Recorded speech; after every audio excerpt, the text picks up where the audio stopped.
Assalamualaikum warahmatullahi wabarakatuh.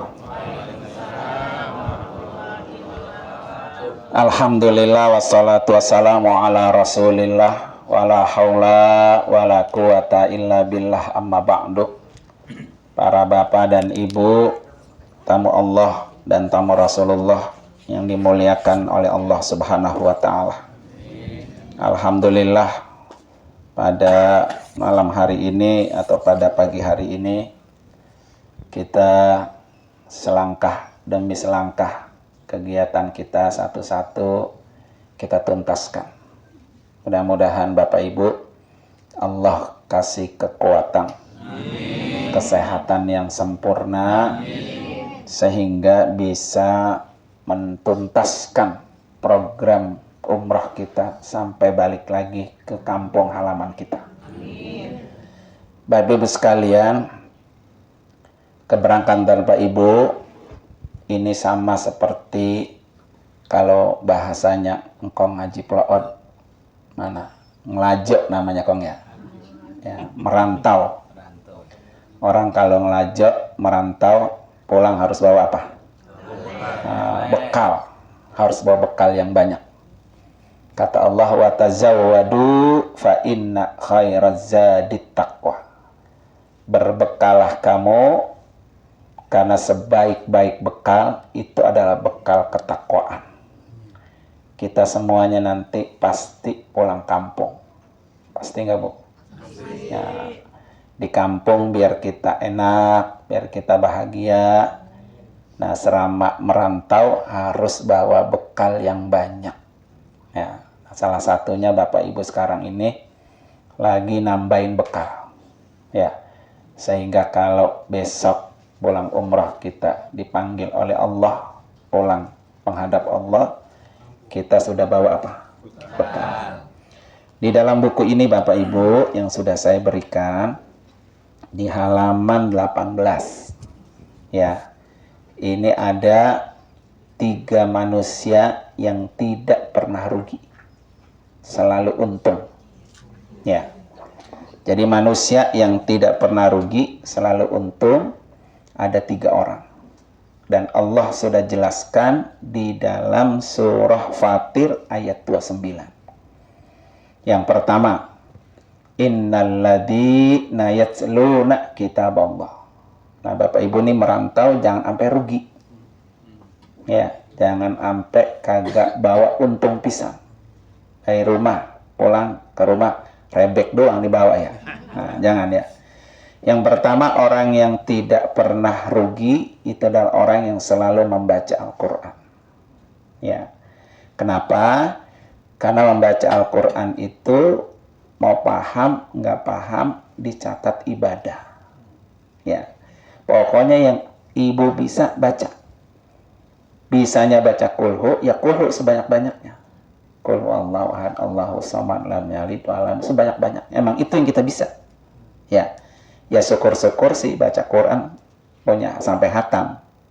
Ya, makanya nanti program Bapak Ibu, program pribadi ya baca Quran. Ya kalau perlu ya selama perjalanan hatam. Kalau kagak hatam ya nanti diselesain di rumah. Yang penting dari sini bismillah nih, saya mau hatam ini. Gitu. Duduk di mana pegang Quran. Karena sama Quran kan gampang di HP. Kita kalau bacaan kita tinggal kita batasin gitu. Ya. Jadi membaca Al-Quran, paham, nggak paham, dicatat punya nilai ibadah. Bahkan kata Nabi, afdalu ibadati ummati tilawatul Quran. Sepaling baik ibadah umatku membaca Al-Quran.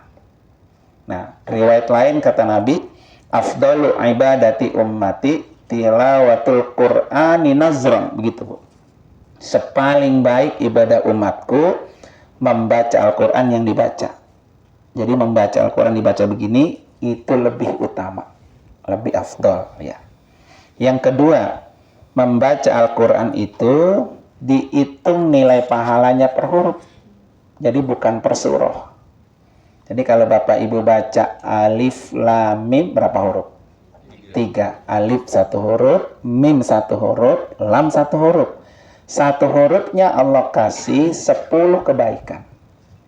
Jadi ibu bapak baca alif lam mim udah dapat berapa? 30. Nah, qul huwallahu ahad itu berapa huruf? Nah, ya kan? Nah, kalau kita ulang-ulang, satu hurufnya 10 kebaikan. Ya. Apalagi Bapak Ibu sekalian, dalam buku ini dijelaskan ya. Diriwayatkan dari Imam Ali bin Abi Thalib. Kata Imam Ali, man qara'al Qur'an wa huwa qa'imun fis shalah. Kalau ada orang yang baca Al-Qur'an dan dipakai buat sholat, sholatnya berdiri. Kayak tadi kita. Ya, berdiri.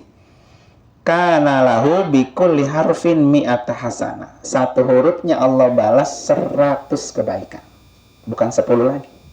100. Kalau sholatnya apa? Berdiri. Wa man qara'a wa huwa qa'idun fis shalat. Tapi kalau orang sholatnya sambil duduk, tadi ibu-ibu, bapak-bapak kalau kakinya pegel nggak apa-apa duduk. Ada bangku banyak tuh. Ya, jangan dipaksain. Tapi satu hurufnya berapa? 50.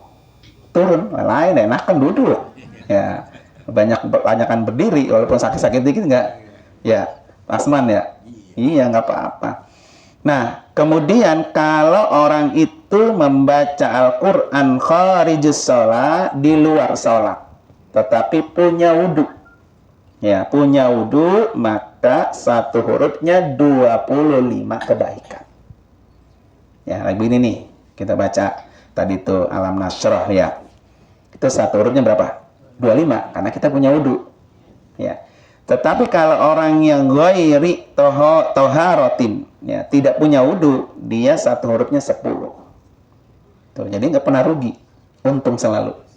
Ya, punya wudu 25, nggak punya wudu apa? 10. Itulah Al-Quran, ketika dibaca dia tidak akan pernah rugi. Makanya kerjakanlah ibadah yang selalu untung. Ya, kenapa yang untung-untung kita biarin? Orang kalau dagang, depan dagangannya ada keuntungan lah ditinggal, ya rugi. Mana benar rasana? Ya kan? Yang tukang dagang ya. So, statusnya ada anggur, ada apel, ada apa baik itu ya. Dia jualan buah-buahan ya di rumah, enggak, jualan di status doang. Tuh kan? Jadi nyari untungnya udah bagus, udah bisa. Nah, sekarang kita di sini cari pekerjaan yang kalau kita kerjakan pasti untung. Enggak ada ruginya. Baca Al-Quran. Nanti sampai perjalanan, pegang aja tasbih. Sampai ke Mekah itu berapa kali tuh kulhu dibaca. Bismillahirrahmanirrahim. Allah samad lam yalid walam yakul kufuwan ahad, begitu ya. Nah, tadi kenapa saya ajak Bapak Ibu baca Alam Nasroh? Saya dapat ijazah itu, Bu. Ya. Yang pertama, kalau bagi Bapak Ibu pengen punya anak, cucu atau cicit yang hafal Al-Quran, baca itu tuh. Setiap habis salat subuh berapa? 9 kali. Di buku itu udah ada tuh. Pengen kan kita, Bu ya?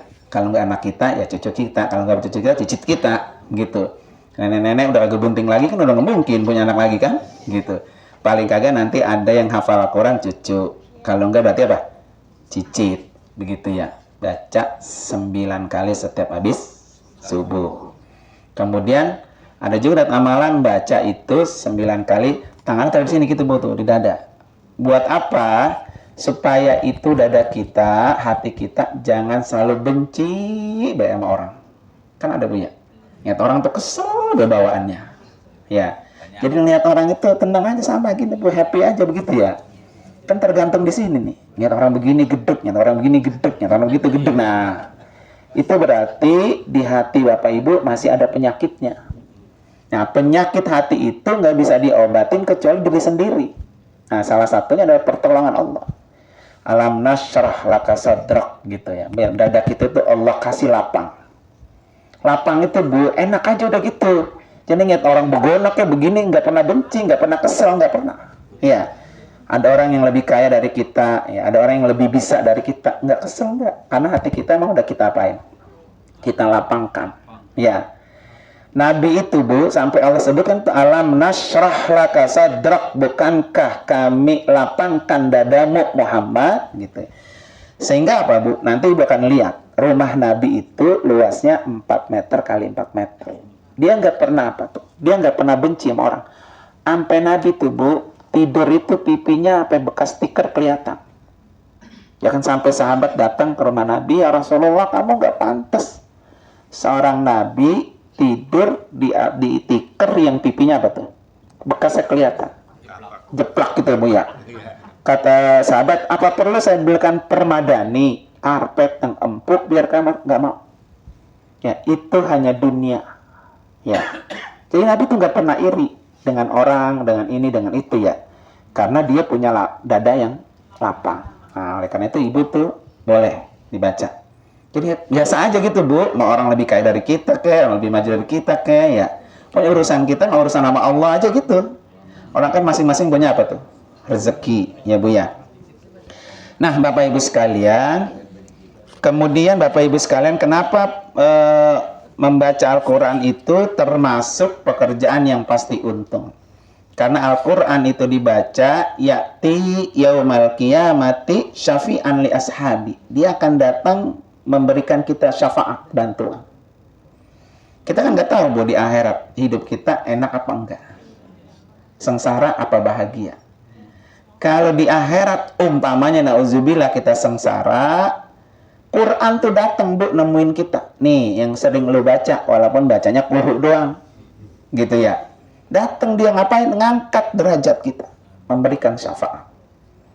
Jadi rugi belum tentu. Nah, jadi nggak pernah rugi. Maka bacalah apa? Al-Quran. Itu orang pertama Bu.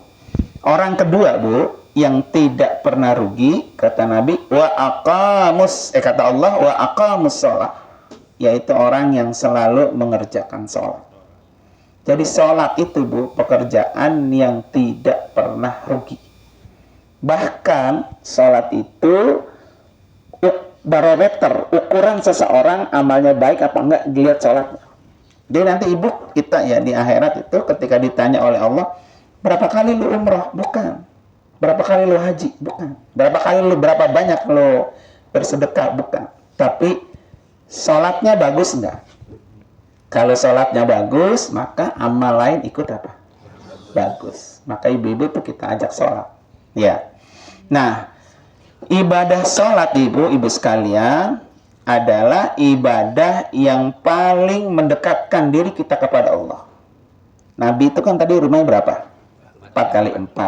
Di situ Nabi tidur, di situ Nabi sholat malam. Jadi Nabi kalau sholat malam di rumah, bukan di masjid, ya kan? Sampai-sampai ketika Nabi sujud dan ruku, sampai nyenggol Aisyah yang tidur di sampingnya. Karena saking apa? Sempitnya rumah. Sampai Aisyah bangun, ya Rasulullah. Kamu ini orang yang sudah dijamin oleh Allah masuk surga. Kakinya pada bengkak Bu, itu sholat malam. Ya. Nah, iya, itu baru 11 rakaat Bu ya, udah bengkak ya. Udah bengkak. Nenek udah bengkak ya. Iya, itu baru segitu. Bagaimana dengan Nabi semalaman suntuk? Ya kan? Karena Nabi apa? Saya malu sama Allah, saya udah dijamin Allah masuk surga, tapi saya balas rasa syukur saya dengan nyantai-nyantai. Nah, ibu bapak ini Allah kasih anugerah yang luar biasa. Bisa datang ke Mekah, ke Madinah, itu anugerah nikmat Allah yang sangat besar. Banyak orang yang kagak bisa datang, kagak punya duit, nggak sehat, Bu ya. Nah, ibu bapak yang Allah kasih kesempatan datang kemari, rasa terima kasih kita kepada Allah banyak-banyak apa? Sholat. Apalagi sholat yang bernilaikan Pak, sholat yang bernilaikan pahalanya besar. Atau sholat yang memang bukan hanya yang wajib, yang sunnah-sunnah. Apalagi Bapak Ibu besok di Mekah, sholatnya 100.000 kali lipat. Ya, kalau sholat wajib udah pasti, sholat wajib yang 5 waktu itu udah pasti. Tapi bagaimana kita bisa menambah tambahan pahala kita dengan sholat apa? Sunat. Yang tadi itu terus sunat semua tuh. Karena kan sholat sunat itu ibu sekalian nambah sholat wajib yang pada gompal, yang kurang sempurna. Nah kan nanti kita di akhirat dikasih buku catatan gini Bu. Masing-masing orang punya buku catatan. Ya kan, kata Allah, malaikat coba lihat itu catatan sholatnya, Johor, asar, maghrib, bisa subuhnya bagus enggak? Ya Allah, ini orang kadang-kadang sholat, kadang-kadang kagak, kadang-kadang ketinggalan ya, gitu. Coba lihat sholat sunnahnya bagus enggak? Nah, ternyata pernah umroh, qiyamul lail bersama-sama, camot, tambal yang kurang.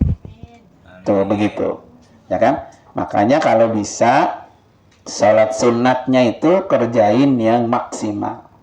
Kayak duha. Duha maksimalnya berapa? Maksimal 12 maksimal. Udah pernah ngerjain 12? Nah, ya kan? Di sini kerjain nih, karena udah kagak mikirin cabai bawang ya. Nah, di sini kerjain. Minimal salat duha 2 rakaat. Maksimal berapa? 12. Nih kata Nabi nih. In shallaita duha rakaataini. Kalau kamu sholat duhanya 2 rakaat, 2 rakaat doang sehari ya, itu lam yuktab minal ghafilin. Kamu tidak termasuk orang-orang yang lalai. Ngapain baik kan suka lalai Bu ya, lupa, nunda-nunda gitu. Supaya kita termasuk bukan orang-orang lalai, maka dawamkan biasakan sholat sunat duha berapa? 2 rakaat, bukan 2 kali, 2 rakaat setiap hari ya. 2 rakaat setiap hari, biar kita tidak termasuk orang-orang yang lalai. Naik Bu 4 rakaat. Kalau kamu bisa melakukan salat sunat duha 4 rakaat, kutibta minal muhsinin ya, kutibta minal muhsinin, kamu tercatat orang-orang yang baik.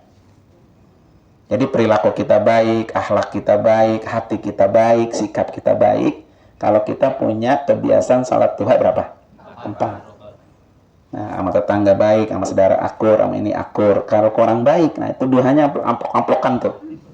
Ya, nah iya duhanya. Jadi kalau pengen kita jadi orang baik, kerjakan duha berapa? 4. Naik dikit lagi. Berapa? 6. Kalau kamu bisa ngerjain duhanya 6, kutibta minal qanitin. Orang ini tercatat orang yang ahli ibadah. Lain lagi tuh. Ya, lebih bagus tingkatannya. Orang-orang yang qanitin, orang yang taat kepada Allah, adalah orang yang duhanya berapa? 6. Naik lagi. Berapa? 8. Orang-orang yang bisa melakukan duhanya 8, kutibta minal faizin, orang yang sukses. Nah, orang yang sukses dunia dan sukses akhirat, duhanya berapa? 8. Pengen minta kaya, pengen minta rezeki banyak, duhanya berapa? 2. Lah kagak nambah-nambah ya. Jadi duhanya kalau pengen minal faizin, orang-orang yang sukses, duhanya berapa? 8. Masih pengen nambah lagi? Nah, berapa berarti? 10. Orang yang duhanya 10, kata Nabi apa? Lam yuktab al-yauma danban. Hari itu tidak tercatat punya dosa. Bersih. Ya, sehari itu kita nggak punya dosa. Enak kan tuh Bu? Kalau hari itu kita dijemput sama Israel, bebas sudah punya dosa. Nah, kalau dosa kita pengen habis setiap harinya, kerjain apa? Duha berapa? 10 ya, ingetin tuh. Nanti kalau kalian ingat diulang lagi di YouTube ya. Naik, paling tinggi, paling bagus berapa?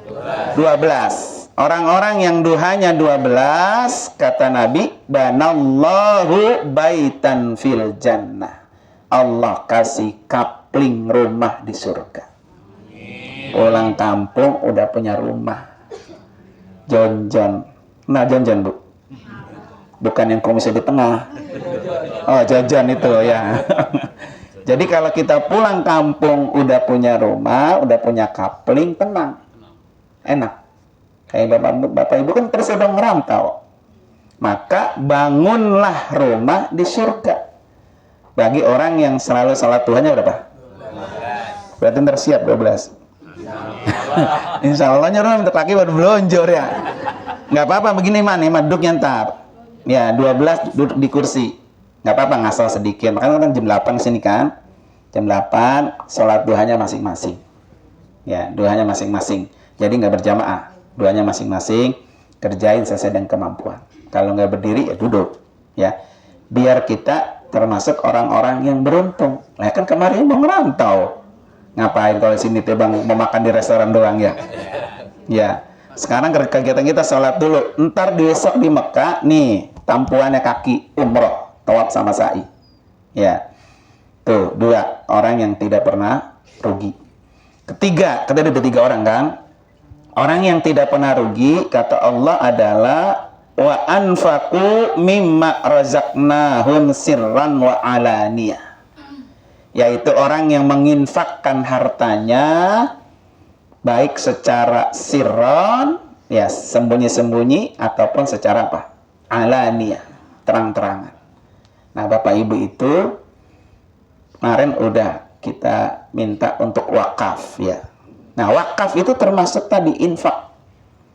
Ya, kalau yang meniatkan wakaf, nanti tanahnya dibangun buat pesantren, dibangun buat masjid, buat musola, maka yang mewakafkan pahalanya ngalir terus. Itu yang nggak pernah rugi maksudnya. Ya, kalau dia yang 100.000 ya segitu pahalanya. Kalau dia yang 10 juta ya gedean lagi. Ya saya kayak sholat duha tadi. Yang 2 sama 12 sama nggak? Beda. Maka kalau pengen pahala kita terus mengalir ketika kita berada di alam kubur, maka kerjakanlah yang nomor 3 tadi. Berinfak. Ya, atau berwakaf. Sama termasuk kayak wakaf Quran tuh. Nah, kan terbawa wakaf Quran. Nanti Quran taruh di rak Masjidil Haram, maka dia dibaca oleh orang yang wakafin, maka dia dapat pahala. Terus mengalir. Ya, apalagi kalau wakafnya nggak pernah hilang-hilang. Termasuk wakaf tanah itu. Kalau Quran kan bisa hilang ya. Wakaf tanah nggak hilang-hilang. Ya, makanya kan orang-orang yang matinya husnul khotimah, pengen nggak mati husnul khotimah, Bu? Nah, salah satu cirinya adalah ketika ibadah, cari ibadah yang pahalanya spektakuler, pahalanya gede. Nah, pekerjaan yang sekarang Bapak Ibu lakukan, umrah itu ibadah yang pahalanya besar. Karena ngeluarin duit udah mahal, pekerjaannya udah berat, terus jauh lagi dari rumah kita. Maka akan mendapatkan ibadah yang pahalanya besar. Yang kedua, Bapak Ibu sekalian, orang yang husnul khotimah matinya, cari ibadah yang kalau kita kerjakan pahalanya terus ngalir. Kita udah nggak ngerjain, pahalanya terus ngalir. Nah, salah satunya tadi apa? Wa anfaqu mimma razaqnahum, yaitu berinfak terhadap apa yang rezekinya udah Allah kasih. Makanya alhamdulillah kemarin ya sudah terkumpul berapa? 4 jutaan itu. Ya. Kalau masih mau pengen nambah ya nggak apa-apa, ntar pulang. Ustaz nih saya ngasih 200 juta, alhamdulillah. Cepet itu mah kebangun deh itu ya. Ya. Makanya nggak apa-apa. Jadi supaya kita termasuk orang-orang yang tidak rugi, pertama banyakin baca Quran. Yang kedua sholat. Ya, mau sholat apa mau disolatin? Nah, ya kan? Sholat dulu. Nah, yang ketiga tadi adalah berinfak atau berwakaf. Biar kita termasuk orang-orang yang husnul khotimah, ya Bu ya. Oleh karena itu Ibu sekalian, saya atas nama pimpinan Wafiq Alamin Center dan istri ya, mengucapkan jazakumullah. Kalau kemarin yang sudah pada berwakaf, memang sengaja buat setiap berangkat saya kasih amplop. Udah dikasih amplop, mak terserah dia mau ngisi berapa. Ya, kalau besar berarti besar juga apa? Pahalanya. Karena rencana Bu yang di belakang kemarin kita sholat itu mau dibebasin ada 200 meter. Ya, mau bangun musola atau majelis taklim. Karena bapak-bapaknya kesian. Kalau lagi ngaji malam Sabtu, ngaji di mana tuh? Di lapangan. Nanti juga kan kalau udah ada bangunan masjidnya, pelepasannya juga enak. Umroh besoknya. Mohon doanya biar pembangunannya bisa cepat, tanahnya juga cepat terbebaskan, program sekolahnya juga biar cepat Allah bukain jalan ya. Ala hadini al-Fatihah. A'udzubillahi minasyaitonirrajim. Bismillahirrahmanirrahim. Alhamdulillahirabbil alamin, arrahmanirrahim, maliki yaumiddin. Iyyaka na'budu wa iyyaka nasta'in. Ihdinas siratal mustaqim. Siratal ladzina an'amta 'alaihim ghairil maghdubi 'alaihim waladdallin. Amin. Nah, buku ini Bapak Ibu sekalian kemarin udah pada punya masing-masing ya. Nah, doain juga biar jadi buku yang bermanfaat. Karena saya kepengen setiap jamaah yang berangkat akan menjadi souvenir. Nah, doain juga insya Allah nanti di bulan 1 sudah akan terbit buku berikutnya. Ya. Dan saya juga sedang lagi nulis itu tentang kematian. Ya, persiapan kematian. Karena saya banyak banget dapat undangan ceramah itu 7 hari, 40 hari, 100 hari, haul, ngiter ya. Nah, setiap kali saya ceramah itu, saya selalu tanya, kalau saya diundang haul ke keluarga ini, apa ini kelebihan si almarhum? Nah, ternyata itu Bu, Masya Allah ya, setiap saya ceramah di mana-mana itu, orang tuh beda-beda. Kebiasaan baiknya. Ya. Karena kata Nabi, uzkuru mahasina mautakum. Jadi kalau orang mati, sebut yang baik-baik aja. Nah, saya banyak nemuin, karena setiap kali saya ceramah, kan kalau saya ceramah mati satu kampung, orangnya kan itu juga. Ya, materinya juga beda-beda. Nah, tapi saya kalau tanya, ini siapa kebiasaannya apa? Jadi materi beda-beda. Ada orang yang kerjaannya Bu itu baca kulhu mulu. Itu di tembok rumahnya Bu, isinya kulhu. Jadi kan sehari 1000 tulis 1000, sehari 500 tulis 1000. Bertahun-tahun tuh tembok apa isinya angka mulu itu. Tabungan dia apa? Kulhu. Kita kan belum punya gitu Bu ya. Iya. Jadi mikirinnya nabung apa? Duit doang. Tabungan kulhu dicatat. Masya Allah, itu luar biasa Bu. Ya kan? Jadi kalau kita setiap hari baca kulhu minimal 100 gitu Bu ya, atau 1000, maka itu sudah seperti membaca Al-Quran sepertiga Quran. Ya, baca kulhu yang diulang-ulang itu kata Nabi sama dengan dia membaca Quran sepertiga Quran. Dan tadi tuh pekerjaan yang kagak pernah rugi. Ya makanya itu boleh tuh Bu. Jadi kebiasaan baik. Ada yang kebiasaannya salawat orang, ada yang kebiasaannya nyantun anak yatim. Terakhir malam-malam itu malam terakhir itu Bu, dia tiap 2 bulan sekali atau sebulan sekali nyantun yatim tuh. Nah, orang-orang yang selalu nyantun yatim sama Nabi kayak jari tengah sama jari telunjuk, dekat nanti di surga. Begitu. Banyak sekali. Nah, peristiwa-peristiwa itu saya tulis dalam satu tulisan. Nanti saya jadiin buku biar orang-orang termotivasi. Oh, kalau kita mati itu apa yang kita bawa gitu ya. Dan alhamdulillah tulisannya sudah banyak gitu, tinggal mau dibukukan saja. Dan juga memudahkan buat para ustadz ustazah ya, kalau mau ceramah kematian ya udah ada di dalam. Nah, sama kayak ini nih Ibu, kalau tuang ceramah gampang sebetulnya, karena buku ini kumpulan tulisan saya khutbah Jumat. Jadi per momen, ada momen ini, momen itu gitu. Buat tambahan buku ya. Alhamdulillah. Nah, mohon doanya Ibu sekalian, bacakan Fatihah biar bisa cepat ada bekasnya. Ya Bu ya. Karena kan ini salah satu amalan yang pahalanya ngalir kalau kita udah nggak ada. Gitu Bu ya. Mari sama-sama kita baca Fatihah, mudah-mudahan Allah kasih manfaat yang besar. Ala hadini al-Fatihah. A'udzubillahi minasyaitonirrajim. Bismillahirrahmanirrahim. Alhamdulillahirabbil alamin, arrahmanirrahim, maliki yaumiddin.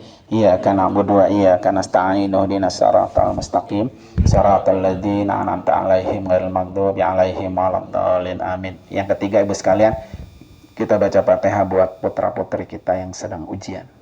Ya, mereka semua pada ujian ya. Yang baik SD, SMP, SMA sampai kuliah.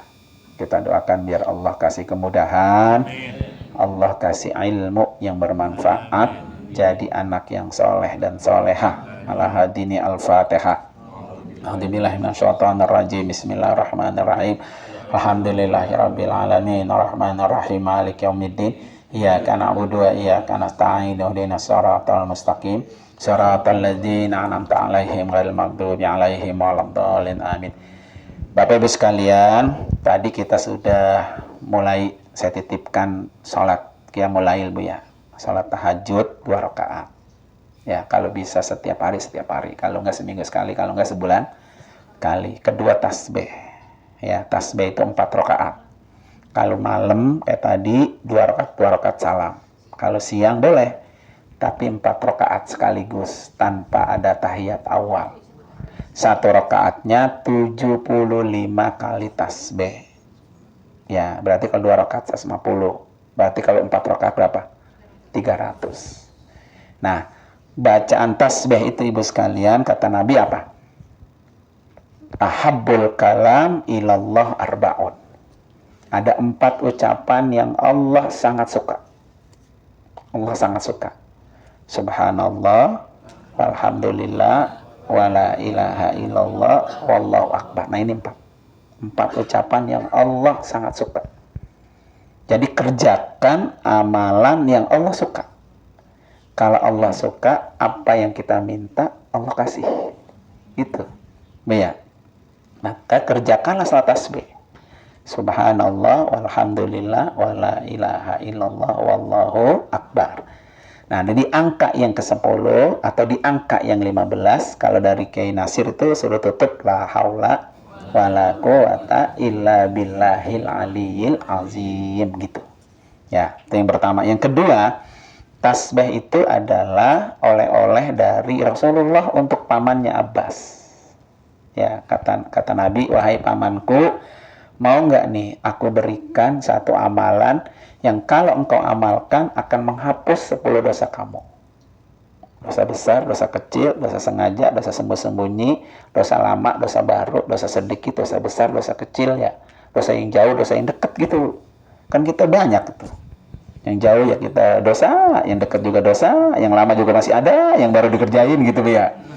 Kata Nabi, iya, kalau kamu pengen dihapus 10 dosa kamu, kerjakan setiap hari 4 rakaat. Kalau kamu nggak mampu, sibuk, baik, kerjain seminggu sekali. Masih repot juga, kerjain sebulan sekali. Masih repot juga, setahun sekali. Ya, ternyata repot juga, seumur hidup sekali. Untung bisa umroh. Nah, bisa ngerjain seumur hidup sekali, paling kagak begitu. Makanya ini oleh-oleh ya untuk Bapak Ibu lakukan. Yang ketiga, Bapak Ibu sekalian, tasbih itu bacaannya para malaikat dan para nabi ketika tawaf. Ya, makanya kemarin bisa jelasin ketika tawaf besok Bapak Ibu yang dibaca oleh malaikat, yang dibaca oleh nabi yaitu Subhanallah, walhamdulillah, wala ilaha illallah, wallahu akbar. Terus begitu. Ya. Terus yang berikutnya salat apa tadi? Taubat. Ya, maka taubat itu kalau bisa setiap hari. Karena tiap hari juga kita bikin dosa. Ya, kata Nabi apa? Atta ibu minad danbi kamalla dan balahu. Orang yang bertaubat dari dosanya sama seperti dia nggak punya dosa. Habis. Ya, hari ini salat taubat tadi habis kita hapus. Besok lagi taubat habis kita hapus. Gitu. Lah, siapa yang menghapusin kalau bukan kita? Ya, ya. Nungguin dihapusin sama anak, belum tentu dia menghapusin dosa kita. Ya. Maka hapusinlah dosa kita masing-masing. Dengan apa? Salat sunat taubat. Minimal sehari sekali. Kalau enggak, beristighfar 100 kali. Astagfirullahalazim alladzi la ilaha illa huwal hayyul qayyum wa atubu. Nah, itu wa atubu ilaihi 100 kali. Ya, Bu ya. Terus yang ketiga soal apa tadi? Hajat. Orang hidup mempunyai kebutuhannya. Hajat itu arti kebutuhan. Butuh makan, butuh hidup, butuh sehat, Bu ya. Butuh semuanya dah. Makanya dalam salat hajat itu harus dilakukan karena kita selalu butuh. Ya, butuh kepada Allah. Makanya Ibu sekalian ya, sekarang ini momen Bapak Ibu untuk meminta sama Allah. Kata Imam Sabik, Bu, kalau pengen doanya cepat dikabul Allah, pertama doalah di sepertiga malam. Udah kita lakukan. Ya, kalau nggak sempat di situ, berdoalah di tempat-tempat mustajab besok. Nah, ini kagak bisa semua orang. Kalau doanya sepertiga malam bisa, tapi kalau doanya di tempat-tempat mustajab hanya orang yang datang. Ya, maka berdoalah. Justru Bapak Ibu kalau nggak berdoa Allah nggak suka. Malam yas'alillah yaghdab alaih. Kalau ada orang yang tidak mau berdoa sama Allah, Allah benci sama orang itu. Tugas kita meminta doang. Nanti Allah yang ngasih. Gitu. Ibu enakan diminta apa enakan dipinta? Nah, ya kan? Kalau sifat manusia semakin banyak sering kita minta sama orang itu makin gedeg. Nah, sifat manusia itu minta mulu kerjaan lu. Nah, gitu ya. Tapi kalau sifat Allah semakin banyak kita minta, Allah tambah senang. Ya. Nah, yang terakhir salat witir sebagai penutup minimal 1 rakaat. Maksimal berapa? 11. Ya, 11. Sekali-kali dalam umur hidup kita salat witirnya berapa? Kalau tadi 11 kira-kira gimana? Nah, ya. Salat malam sama witirnya tambah 11 ya. Oke Bapak Ibu sekalian, demikianlah apa yang saya sampaikan, mudah-mudahan ada manfaatnya. Nanti Bapak Ibu di rumah bisa diulang-ulang lagi YouTube-nya ya, biar nanti diingat lagi. Mari sama-sama kita baca Fatihah sekali lagi agar kita Allah kasih kekuatan, kasih kesehatan yang sempurna, lancar ibadah kita hari ini sampai balik pulang. Ala hadini al-Fatihah. A'udzubillahi minasyaitonirrajim. Bismillahirrahmanirrahim. Alhamdulillahirabbil alamin arrahmanirrahim maliki yaumiddin. Iyyaka na'budu wa iyyaka nasta'in. Ihdinas shiratal mustaqim. Shiratal ladzina an'amta 'alaihim ghairil maghdubi 'alaihim waladdallin. Amin. Allah bihaqqil Fatihah wa bisirril Fatihah wa mu'jizatil Fatihah. Ya farijal ham ya kashifal gham ya man li abdihi yaghfir wa yarham. Da'wahum fiha subhanakallahumma wa tahiyyatun fiha salam wa akhir da'wahum alhamdulillahi rabbil alamin. Terima kasih dan mohon maaf.